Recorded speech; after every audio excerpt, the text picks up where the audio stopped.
ولا حول ولا قوة إلا بالله العلي العظيم. إلهي أنت مقصودي ورضاك مطلوبي، أعطني محبتك ومعرفتك. السلام عليكم ورحمة الله وبركاته. الحمد لله والشكر لله والصلاة والسلام على رسول الله. Segala puji bagi Allah yang telah mengurniakan hidayah dan taufik. Mudah-mudahan kita sentiasa dikurniakan hidayah dan taufik oleh Allah Subhanahu wa taala. Dan insya-Allah pada malam ini akan disambung lagi pengajian kitab Sairus Salikin karya Syekh Abdul Samad Al-Falembani rahmatullah alaih.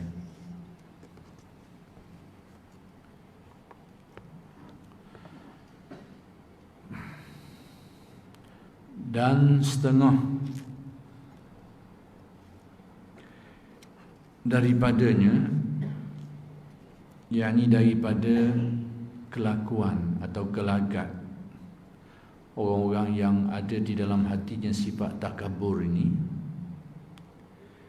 apabila ia berbicara masalah dengan orang yang lain, yakni apabila dia berdiskusi ataupun berdebat lah. Jadi benda-benda yang semacam ini sesuai kita namakan berdebat. Berdebat ni masing-masing nak tunjuk kelebihan lah. Masing-masing nak tunjuk kelebihan dan nak mematah hujah-hujah lawan.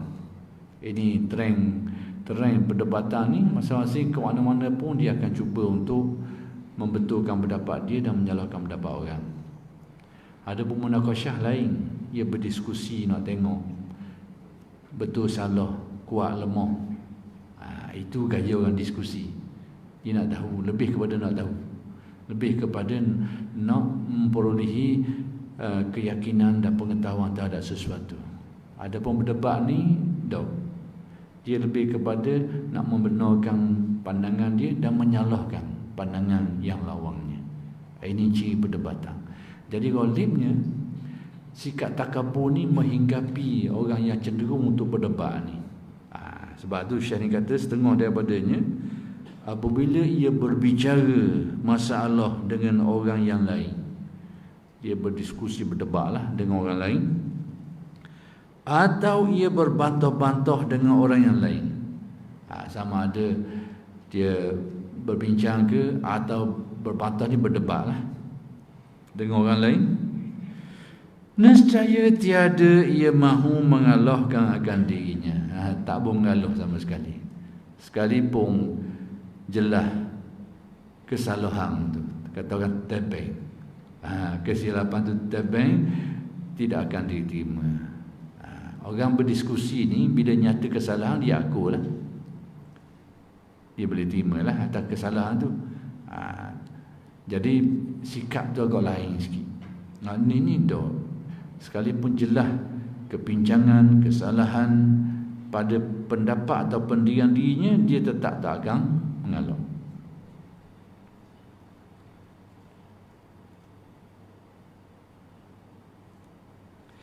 Dan tiada ia mahu mengikut akan perkataan orang yang lain. Pendapatnya hak salah tu, hak tabeng salah, dia tak boleh terima. Dia hak nyata dah salah tu, dia tak nak terima. Pendapat orang yang nyata benarnya, dia nak pakai kau. Ini ciri-ciri orang yang ada dalam dirinya sifat takabur, kesombongan. Jadi dalam perdebatan ni, sekalipun pandangan dia, kecenderungan dia ternyata silap, pandangan orang ternyata betul, dia tetap tak nak terima kesalahan pandangan dia tu dan tetap menyalahkan pandangan orang lain. Tak boleh nak terima benarnya pandangan orang lain. Ini antara ciri jidal perdebatan. Sebab tu perdebatan ni perkara yang buruk dalam agama kita. Adapun wajadilhum billati hiya ahsan, ada ciri billati hiya ahsan itu adalah dengan bentuk yang baik. Sekalipun dalam di ayat itu menggunakan perkataan jidal, tapi dengan sifat itu dia menjadi sesuatu yang boleh kita namakan munaqasyah atau diskusi, bincang molek. Tengok mana. Kalau salah. Kalau tak ada asas, tak ada asas. Lemah kuat, cerita lain. Oh, pendapat kita ni lemah sikit, tapi masih boleh dipertimbangkan, tak apa. Tapi kita terima. Ataupun ada hujah lain lagi. Ini cara orang berdiskusi ni. Dia nak tengok mana yang betul, mana yang lebih kuat dan sebagainya. Hal ini dah dia sudah tanam dalam fikiran dia, yang aku punya mesti betul, yang lain punya mesti salah. Itu dia. Itu ciri orang yang berdebat. Diskusi ni dia lebih kepada nak tahu. Sekalipun dia tahu pendapat dia lebih lemah, dia kena aku lah. Dia nak pakai pendapat dia, cerita lain. Tapi dia kena aku bahawa pendapatnya tu lemah berbanding pendapat yang lain. Tak ada masalah dia. Tapi ciri orang yang berdebat ni dok gitu.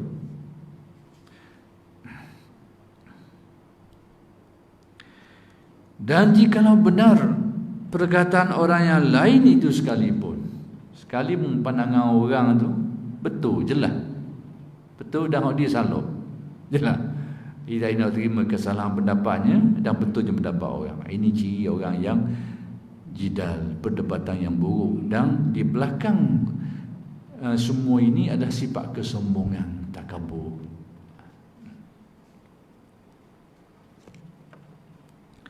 Dan hasil, yakni kesimpulan, makna kibr, yakni takabur itu, intipati daripada makna takabur itu apa? Seperti yang disebutkan oleh Imam Al-Ghazali rahimahullahu ta'ala di dalam Ihya Ulumuddin. Jadi Imam Ghazali sebut di dalam kitab besar beliau namanya Ihya Ulumuddin, iaitu i'tiqad seseorang di dalam hatinya. I'tiqad ni kita biasa kita perkataan dalam bahasa kita ni, i'tiqad ni berkait dengan iman. Tapi di sini digunakan perkataan i'tiqad dengan arti seseorang tu merasai dirinya. I'tiqad dia pegang diri dia tu, dia rasa dirinya bahawa adalah dirinya itu mempunyai martabat kebesaran. Dia rasa dia memiliki kedudukan yang lebih tinggi daripada orang. Ada kebesaran, ada kemuliaan, ada ketinggian. Jadi dia tanam dalam perasaan dia tu. Dia terima hakikat tu, bahawa aku ni mulia daripada orang, tinggi daripada orang, lebih daripada orang, hebat daripada orang. Maksudnya dia pegang benda tu, hati dia pegang benda tu. Adapun i'tiqad yang kita belajar ilmu usuluddin itu pegangan dari aspek lain, kepercayaan. Ini dia pegang dengan arti dia memang terima perasaan bahawa aku ni lebih dari orang, hebat daripada orang. Dia pakai buah tu. Itu maksud i'tiqad tu. Atau ketinggian dengan bersifat kesempurnaan yang lebih tinggi daripada martabat orang yang lain.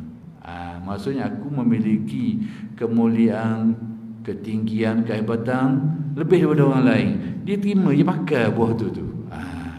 Dia pakai benda tu, dia pegang benda tu. Aku ni memang lebih dari orang, hebat daripada orang, mulia daripada orang. Dia pegang. Adapun kalau mari lintasan tu, ada lain, itu bukan takabur, bagi khawatir. Sama macam riak jugalah. Dia mari lintasan, aku rasa ni aku tinggi daripada orang ni, ataupun hebat daripada orang, ataupun berkedudukan lebih mulia dari orang. Mari. Tapi bukan pegangan dia. Itu bukan lagi dinamakan takabur. Itu dinamakan lintasan. Dia sedar benda ni buruk, dia cuba nak tukih, tapi mari juga. Itu manusia macam kita ni, jiwa macam kita ni yang banyak diganggu oleh khawatir, itu biasalah. Biasa mari sekejap, tapi kita tak pegang bawah tu, tepi. Allah, aku dah kini pegang gini.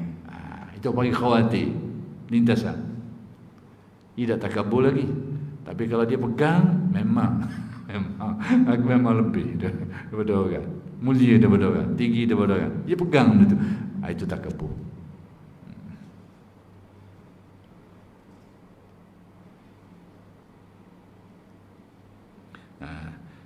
Yang lebih tinggi daripada martabat orang yang lain daripadanya. Dia pegang betul ya. Memang aku lebih mulia daripada orang, lebih tinggi, lebih berkedudukan, lebih hebat daripada orang lain. Dia pegang, dia pakai bawah tu. Itu takabur. Dan dinamakan i'tiqadnya yang demikian itu akan kibru. Inilah takabur. Dia rasa dia lebih daripada orang. Dia memiliki kemuliaan, kehebatan lebih daripada orang, sehingga dipandang orang tu rendah. Dan dia pegang buah tu. Jadi saya nak bezakan dengan gangguan khawatir tadi tu. Khawatir tu dia mari, tapi pegang-pegangan dia. Dia tak ampuh, dia tahu ni tak walak ni, tak aguh ni. Tapi mari juga lintasan. Dia cuba tolak. Itu panggil lintasan saja. Belum jadi kibrun, takabur. Takabur ni memang itulah yang menjadi pegangan hati dia, bahawa dia lebih daripada orang. Maka apabila dizahirkannya i'tiqadnya yang di dalam hatinya itu, ini sifat dalam hati, itu sebenarnya takabur. Ada pun kelakuan yang timbul daripadanya itu alamat dia. Alamat dia. Tapi takabur sebenar adalah apa yang dipegang oleh hati tadi itu. Sekalipun tak nampak alamat tu, tetap dikira sebagai takabur. Tapi roliknya, orang yang takabur ni, dia akan terjemahkan benda tu. Dia akan nampak benda tu pada perlakuan dia, pada percakapan dia, roliknya. Tapi tidak semestinya.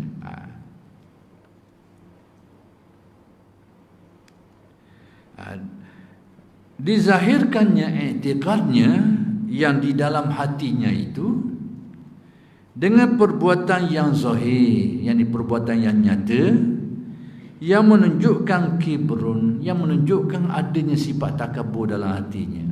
Pergerakan dia lain tau, percakapan dia lain, nampak situ, ghalibnya macam tu. Jadi Imam Ghazali nak beritahu hakikat takabur ni sebenarnya hak semak dalam hati tu. Cuma perlakuan tu timbul, kadang-kadang timbul, kadang-kadang tak. Jadi dua benda yang berbeza. Jadi tidak tidak tepat kalau kita nak nilai orang bersifat takabur atau tidak semata-mata tengok pada perlakuan zahir dia. Tak tepat. Tengok atas watak zahir dia semata-mata, cara dia berjalan, cara bercakap, kita cok lalu dia memang takabur. Tak tepat lagi.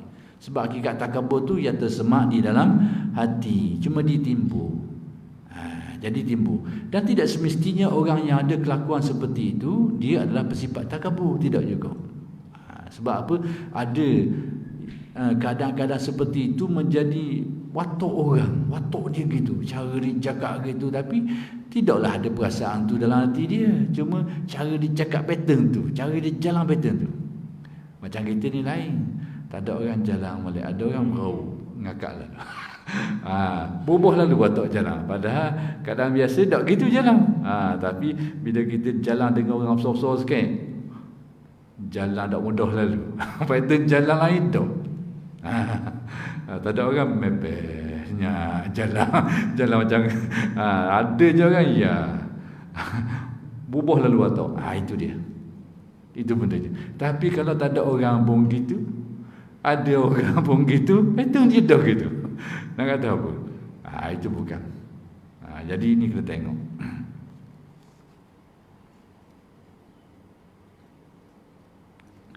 Atau perkataan yang zahir yang menunjukkan yang demikian itu, kelakuan yang zahir yang menunjukkan yang demikian itu, berulang yang demikian itu, maka apa dia?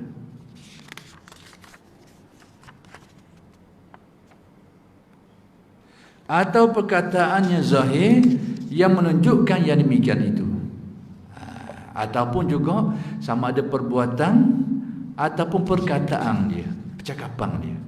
Jadi ghalibnya ciri-ciri takabur ni, kelakuan takabur ni ditimbul atas sama ada perbuatan dia atau percakapan dia. Kadang-kadang timbul. Jadi dua benda yang berbeza, kelakuan dengan sifat. Tapi takabur sebenar tu sifat. Ada kalanya takabur tu ada dalam hati, tapi tak timbul pada perbuatan dia, tak timbul pada percakapan. Sebab apa? Sebab mungkin orang tak tahu. Tapi berasa lebih daripada orang tu, dan pandang rendah orang tu tetap ada dalam hati. Berasa perasaan tu timbul. Tapi oleh kerana dia duduk seorang, tak timbul cakapan dia tu, kelakuan dia tak timbul sekarang. Jadi itulah yang perlu kita fahami.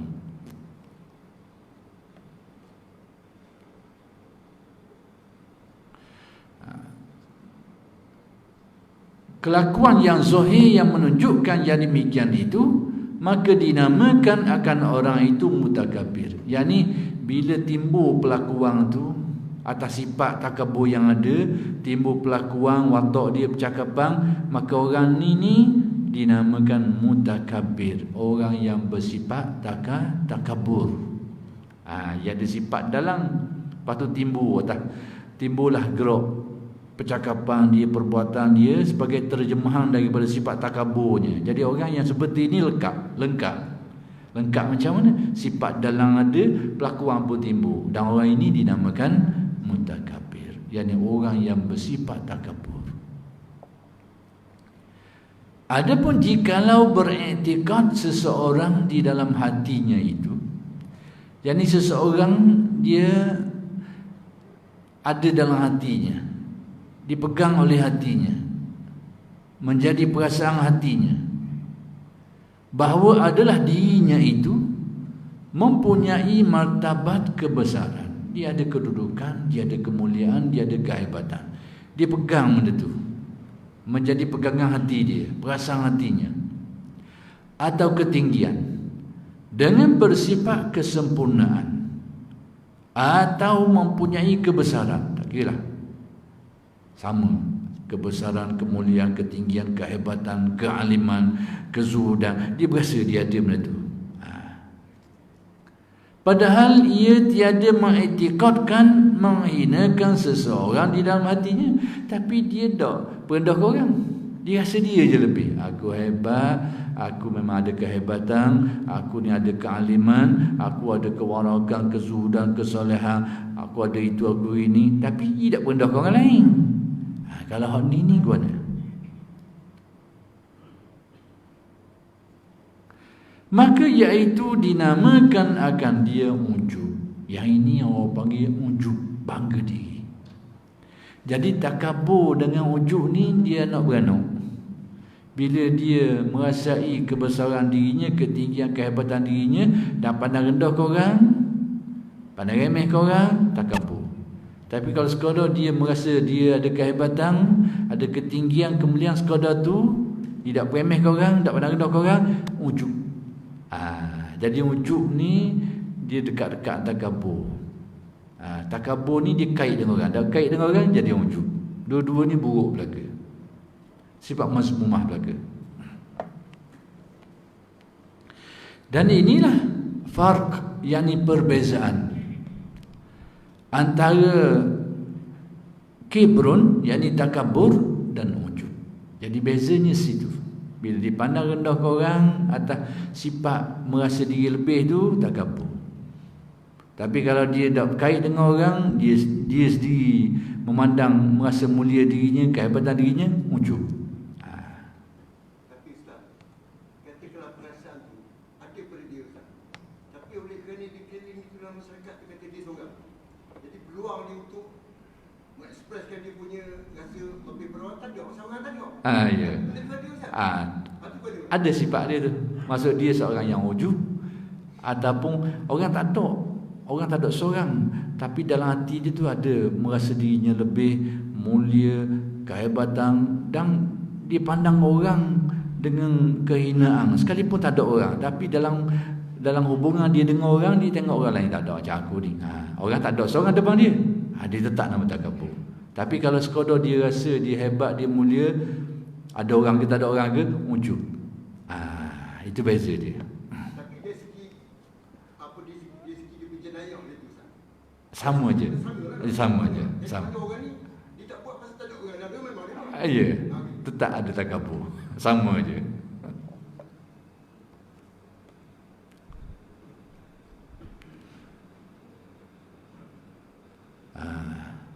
Inilah perbezaan. Farqu ni perbezaan antara kibrun, takabur dan ujub. Seperti yang lagi akan datang ujub itu. Bab ujub belum dijelaskan dan akan dijelaskan. Syahdan. Bermula takabur itu 3 bahagi. Ini takabur ni ada 3 jenis, kata Tok Syekh ni. Pertama, takabur atas Allah Ta'ala. Yakni dia takabur terhadap Allah, dia menyombongkan diri terhadap Allah. Dia ini orang yang merasai memiliki sifat-sifat ketuhanan dan menafikan ketuhanan Allah. Itu bahasa mudah. Seolahnya dia tak cari Tuhan lah. Aku boleh buat apa saja, tak ada apa-apa. Aku boleh tentukan apa saja, tak ada takdirnya. Ataupun aku boleh buat apa saja. Dia membangga diri dengan kebolehan yang ada padanya, lalu mengenepikan ataupun merendahkan kekuasaan Allah Subhanahu Wa Taala. Baik, yang ni macam mana? Iaitu bahawa tiada mahu ia mengikut bagi suruh Allah Taala. Dia tak nak suruh perintah Allah Taala, dia tak nak terima, dia tak nak ikut, dan dia merasa dirinya memiliki kelebihan dalam hubungan dengan Allah. Baik, takabur jenis gini ni, tarah dia apa benda? Iaitu kufur yang semata-mata. Yang ni takabur yang bawa kepada kufur, rosak agama dia. Jadi takabur, dia meninggikan diri dia, merasa kehebatan, kelebihan dirinya itu, lalu dia tolak kebenaran Allah Ta'ala. Dia tolak, dia tak terima kebenaran Allah. Jadi takabur sejenis ini adalah sejenis kekufuran. Kufur maksudnya, kalau ada kufur, kalau ada takabur jenis ini. Adapun dia melanggar perintah Allah atas dasar kemaksiatan, tu lain. Allah Ta'ala suruh solat, dia tak sembahyang kerana malas, itu maksiat. Tapi kalau dia lawan atas dasar dia ataupun dia melanggar perintah Allah tu atas dasar kesombongan dirinya, ini boleh bawa kepada kekufuran. Jadi dua benda yang dekat yang perlu kita bezakan. Dia menolak Allah Ta'ala tu atas dasar apa? Kalau atas dasar kesombongan, kufur. Tapi kalau atas dasar jahat dirinya, kerana kemaksiatan dirinya, ini dosa. Di sinilah yang menyebabkan kekeliruan kelompok Khawarij dulu. Apabila mereka menilai orang-orang yang tidak melaksanakan perintah Allah sebagai kufur. Khawarij zaman Sayyidina Ali dulu. Kerana dia tengok pada penilaian dia, orang yang tidak laksana perintah Allah itu dia anggap tolak, dia baca kot tu, lalu dia menjatuhkan hukum kufur. Maka akibat daripada pedoman salah ni, petua salah ni, Sayyidina Ali pun termasuk orang yang dianggap sebagai kufur. Sayyidina Ali, sahabat besar Nabi Muhammad. Ini pemikiran Khawarij. Kelompok Khawarij atas nama Khawarij tak ada dah zaman sekarang, tapi pemikiran dia orang kita pakai banyak lagi. Pemikiran dia tu mengkufurkan orang yang tidak melaksanakan sekadar dia tak laksanakan, bukan kerana kesombongan dan ingkar, bukan. Tapi kalau kerana kesombongan dan ingkar memanglah. Tapi kalau tidak, semata-mata tidak dilaksanakan, itulah dosa. Itulah dosa. Tapi kelompok Khawarij dalam kes macam ini mengkufurkan. Sayyidina Ali jadi mangsa lah. Sayyidina Muawiyah, Sayyidina Ali, Amr bin al-As. Lalu rentetannya, apabila step ataupun peringkat ni berjaya, dia melabelkan dulu kufur, kafir. Apa yang berlaku lepas tu? Tindakan membunuh. Tindakan dia membunuh. Lalu dirancanglah pembunuhan, dan terbunuhlah Sayyidina Ali. Sayyidina Muawiyah terselamat, tapi dirancang juga untuk dibunuh, tapi terselamat. Ini pemikiran Khawarij.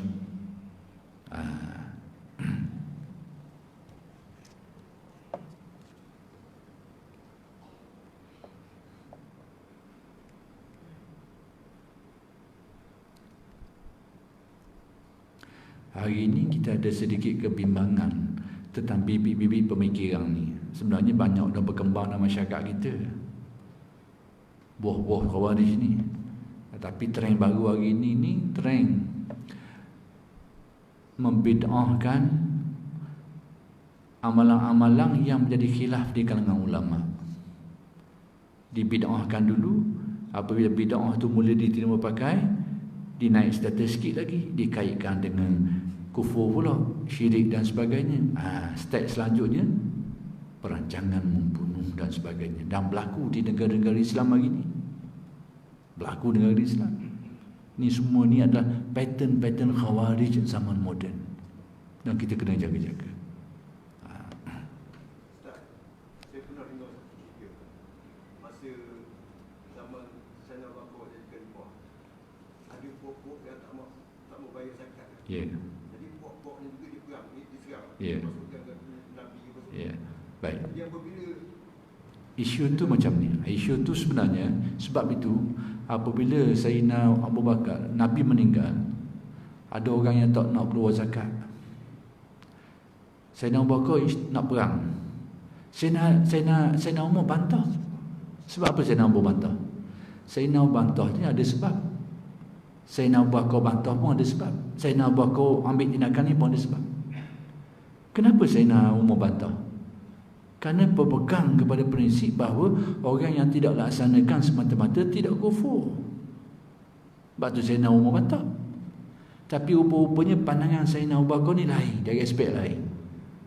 Ada hikmah lain. Sayyidina Abu Bakar tak tengok dari aspek tu. Aspek dari segi orang ni tak keluar ni bukan kerana tidak laksanakan, tapi lebih daripada itu.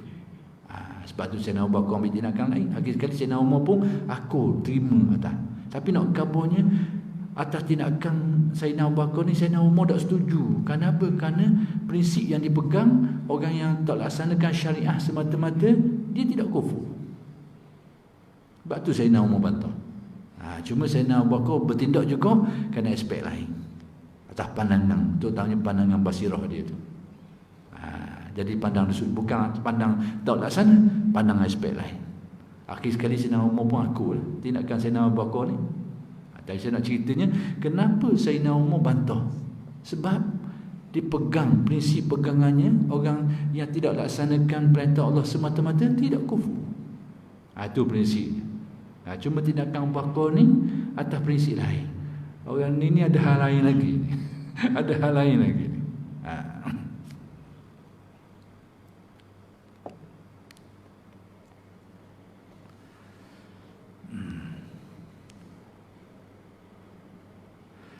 Iaitu kufur yang semata-mata. Kalau dia bantah Allah Ta'ala, dia tolak, ingkar atas dasar kesombongan, memang kufur. Seperti Fir'aun dan Namrud dan sejarah dah ni.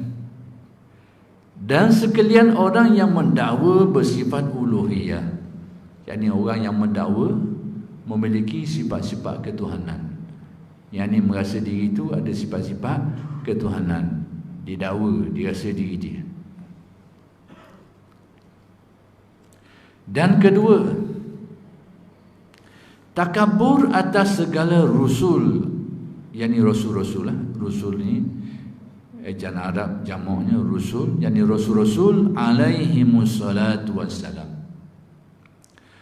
bahawa tiada mahu mengikut bagi suruh mereka itu. Tak terima dakwah rasul kerana kesombongan, dia ingkar, dia tolak. Tidak laksana perintah Rasul, cerita lain, dosa. Tapi dia ingkar, dia tolak kerana kesombongan. Ini sama macam tadi juga, boleh bawa kepada kekufuran. Dua-dua tu dekat. Jadi kalau kita tak perinci molek, bawa kepada kefahaman yang salah dan tindakan yang salah. Itu yang perlu kita cermat dalam bab ni.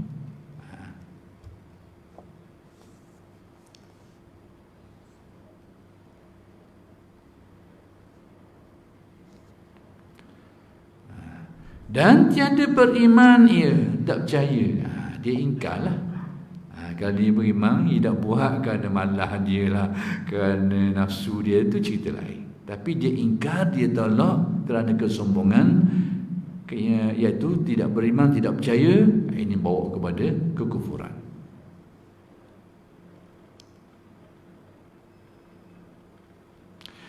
seperti yang dihikayatkan oleh Allah Ta'ala akan perkataan umat yang terdahulu-dahulu itu, yang dahulu-dahulu, yaitu atu'minu li basyaraini mislina. Artinya, adakah kami percaya bagi dua orang yang seumpama kami? Rasul ni manusia macam kita. Jadi orang kaum mereka ni yang tidak beriman ni tidak terima Rasul kerana melihat Rasul ni sama macam mereka juga. Kita nak percaya ke orang macam kita juga ni? Jadi kesombongan dia tu dipandang Rasul rendah kerana macam kita. Lebih bagi Rasul ni bukan orang kenamaan. Dia orang yang ada kedudukan kenamaan. Itu lebih-lebih lagi. Dia orang bangsawan. Rasul ni orang biasa, bukan dari keturunan tu dan sebagainya. Jadi itu ada unsur-unsur takaburnya. Lalu tolak dakwah Rasul, ingkar, tidak percaya. Ini bawa kepada kekufuran.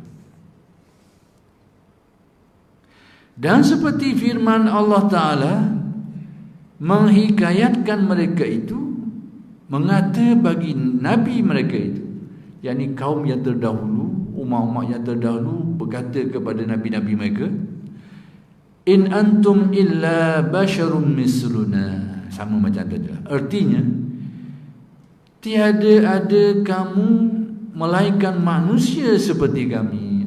Para Rasul ni, mu nak dakwah aku, mu nak dakwah kami ni.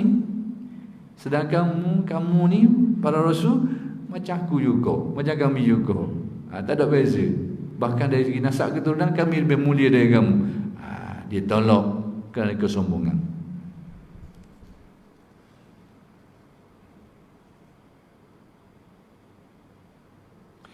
Maka yang demikian itu kufur yang sempurna. Ya, ini kufur yang sempurna. Memang kitab saya ni tulis kufur yang sempurna. Kufur pula. Tak. Ada kitab lain tadi macam mana? Kufur yang sempurna, tak? Jadi ada perkataan yang berulang, betul tak? Kufur yang sempurna pula. Jadi kitab saya ni ada 2 kali kufur. Ya. Ini silap cetak ni biasalah, kesilapan.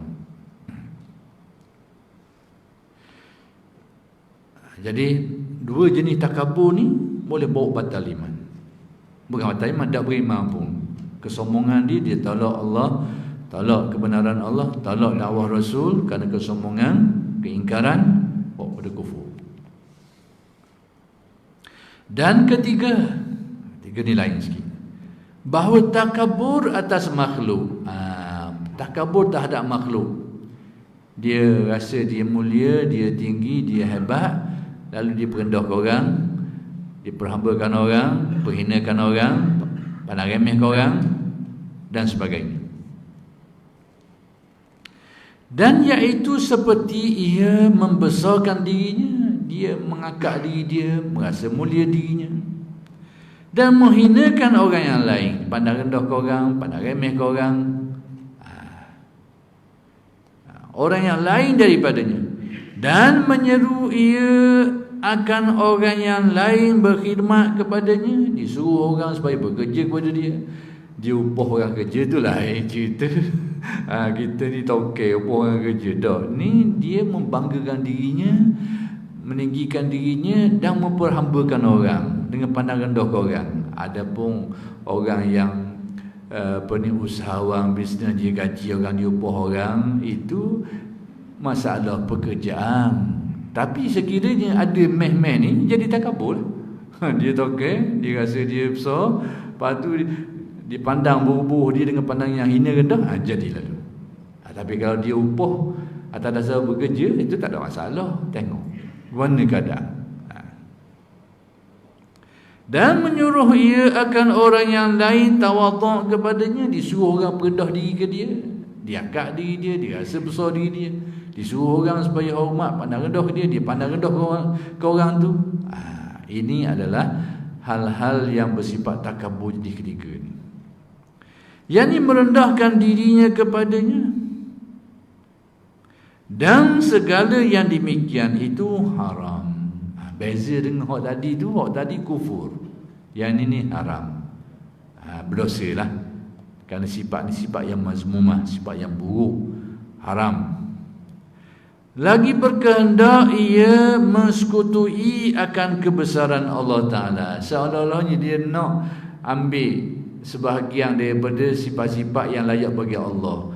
Ini taklah bawa kepada syirik dan kufur. Tapi seolahnya dia nak pakai tadi dalam hadis yang disebut sebelum ni lah. Dia nak pakai baju tu, tak tubuh dia sikit. Jadi ini adalah perbuatan yang haram, berdosa kerana sifat takabur tu. Dan setengah daripada yang menunjukkan kibrun yang di dalam hati itu. Sekarang Tok Syekh nak beritahu antara kelakuan yang timbul daripada sifat takabur ni. Guana ni. Biasanya orang takabur ni dia mari bentuk mana dia timbul pelakuannya tu. Setengah daripada yang menunjukkan kibrun, yakni yang menunjukkan adanya sifat takabur dalam hati, iaitu pakaian dan perjalanan yang membawa kepada membesarkan diri. Antaranya pakaian dan juga perjalanan, pergerakan dia tu. Ni kena faham molek lah. Nanti kan orang pakai dengan pakaian tertentu, kita cah awal-awal dah. Memang takabur sombong. Tak juga. Nak beritahu antara kelazimannya. Orang takabur, antara petunjuk dia yang nampak ciri takaburnya tu goleknya pada pakaian dia dan pada perjalanan dia, jalan dia, watak dia tu. Tapi tidak semestinya yang seperti itu yang akan disebutkan selepas ini dia seorang yang sombong. Kita kena tengok. Ini kita kena cermat sikit. Maka yang demikian itu haram. Seperti sabda Nabi sallallahu alaihi wasallam, la yanzurullahu ila rajulin yajurru izarahu bataran. Artinya, tiada menilik Allah Ta'ala akan tilik rahmat kepada seorang laki-laki yang menghelakan kainnya itu pada ketika ia berjalan. Ini kena tengok adat kaum lah. Ini pelakuan orang yang sombong. Ada setengah orang yang sombong ni, dia jembeng, pakaian tengah jalan dia jembeng, pakai seluar mahal, jalan jembeng, tarik sikit. Ada setengah tempat sombong dia tu selerek orang sombong. Jadi kena tengok keadaan. Cuma hadis ni beritahu orang jembeng. Pattern orang yang sombong ni dalam masyarakat tu dia jembeng pakaian dia. Tak kira lah pattern mana-mana pun. Yang penting pattern tu pattern orang sombong. Jadi dikatakan Allah Ta'ala tidak melihat kepada mereka itu dengan pandangan rahmat. Jadi hadis beritahu Allah Ta'ala tidak melihat kepada mereka. Sebab tu kena tafsir hadis-hadis. Kalau Allah Ta'ala tak lihat kepada mereka, sedap orang buat uduh lah. Allah Ta'ala tengok dah. sedap orang nak buat uduh, tak apa, Allah Ta'ala tengok dah kita. Jadi dijelaskan oleh alim-alim kita, tidak melihat dengan mana tidak melihat dengan pandangan rahmat. Adapun perbuatan dosa itu macam sekali lah, dilihat oleh Allah, diperhati oleh Allah. Tapi hadis ini beritahu tidak melihat, perlu dijelaskan, tidak melihat dengan pandangan rahmat. Kalau kita kaitkan tiga kategori dia, tiga kategori sombong dia. Pertama, seolah-olah dia menyamai Tuhan. Yang kedua, dia tak terima ajaran Nabi. Yang ketiga, buat action ni pakai baju lawa apa semua. Jadi kita kait kalau dia hadis dan Nabi kata, sesiapa yang ada dalam diri itu rasa sombong, walaupun sebiji sarah, tak masuk surga. Baik. Sini ni maknanya nombor 1, nombor 2. Takabur nombor 1 dan nombor 2 ya. Tidak. Itu haram. Itu takabur yang tidak masuk syurga. Itu takabur. Baik, kalau kita anggap takabur yang menyebabkan dia masuk neraka dan masuk syurga selama-lama, masuk neraka, itu takabur nombor 1, nombor 2. Tapi sekiranya yang dijelaskan dia tak masuk syurga sementara, masuk neraka dulu tapi akan keluar balik, itu adalah takabur jenis nombor 3. Kita tengok masuk neraka selama-lama ke tak. Takabur yang menyebabkan masuk neraka selama-lamanya, takabur jenis 1 dan 2 tadi. Tapi kalau takabur masuk neraka kerana dosanya, takabur nombor 3 tadi tu. Jadi oleh kerana sudah masuk mutu insya dapat setakat ini dulu, dan insya-Allah akan bersambung pada kuliah-kuliah yang akan datang. Aku qauli hadza wa astaghfirullahal azim li wa lakum. Wassalamualaikum warahmatullahi wabarakatuh.